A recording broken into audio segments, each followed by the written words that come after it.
What up, everybody? It's your girl July. Today I'm going to show you one simple trick to make your beats hit harder. Alright, so we're in the master section. If you stick around to the end, I'll show you my secret sauce for making my beats sound bigger. But for now, we're going to focus on how to make the beats sound harder. So you can accomplish this by using an M-class maximizer. Keep in mind, all this other stuff is off. It's not on at all. Okay, so we have an M-class maximizer. It's on. And in order to set this up, we're going to turn off our limiter, turn on our soft clipper, turn on 4 millisecond look ahead, and put this on mid. All right, now what you're gonna do is play your beat, but before we do that, I'm gonna play what it sounds like without any effects on it.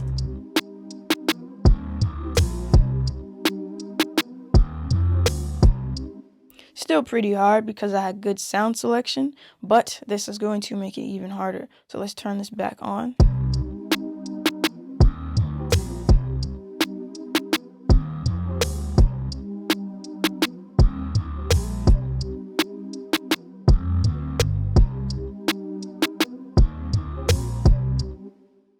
Pretty cool there. So let's check our loudness meter to make sure we're hitting about -14, maybe -16 LUFS, so that we're not too loud or too quiet.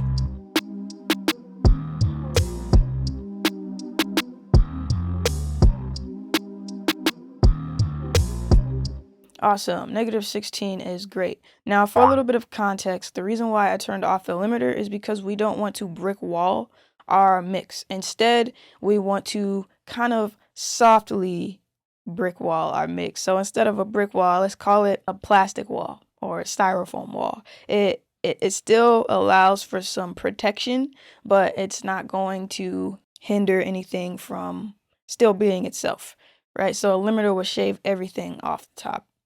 And a soft clipper is going to allow it some breathing room. So we turned our amount up a bit. This is how much of the soft clipping effect we want. We can turn it up for greater effect. And this 4 milliseconds look ahead and the medium attack just sets the soft clipping up for success. If these aren't on, it won't soft clip and it will probably actually still clip in general. So if we were to turn these off,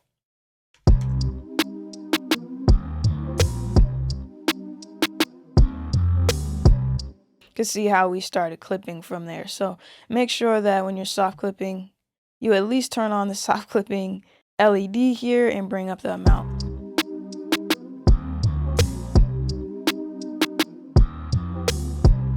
Now I just wanted to explain that. If you stuck around this far, then you're in for a treat. I'm going to show you my secret sauce for making my beats sound bigger. This is called mid-side processing. So I use the stereo splitter here. This does cost a few dollars, but you can also accomplish it with Spider Audio Splitter and Merger.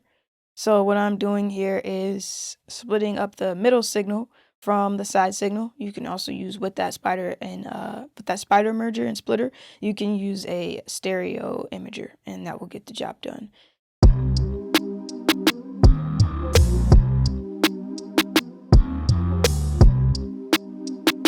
And this is without.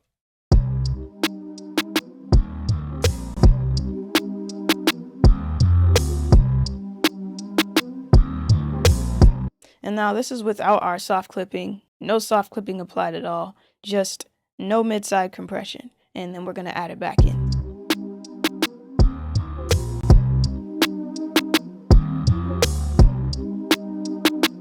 So it added some width, aside from it obviously getting louder, it added some width to the overall mix there. And we can control that by how much compression is happening. So this is the compression happening to the middle, and this bottom one here is the side. And I labeled those here, sauce middle and sauce side. So I turned the sides up a bit because I wanted more of the sides to be present in the mix. So I just brought those up, and then you can control how much is being compressed by this threshold knob, the ratio, and all of those things. I didn't mess with the attack much, so let's go ahead and dial that in.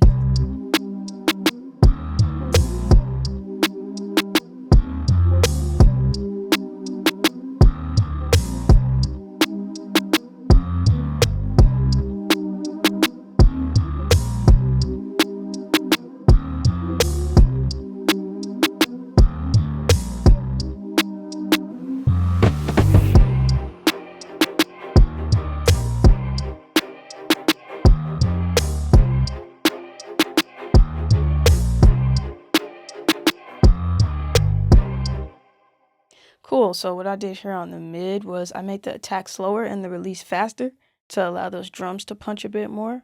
On the sides, I brought the attack down and I brought the release up a bit so that it can clamp down quicker and hold longer on that side information in general. And in the beginning, the side information is like that vocal pad sound.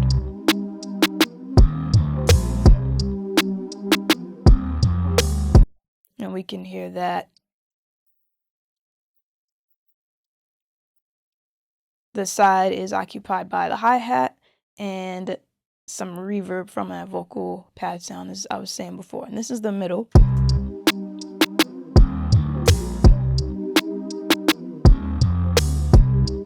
Experiment with this idea. If you're interested in another mastering video and would like to go more in depth, check out this video. See you in the next one.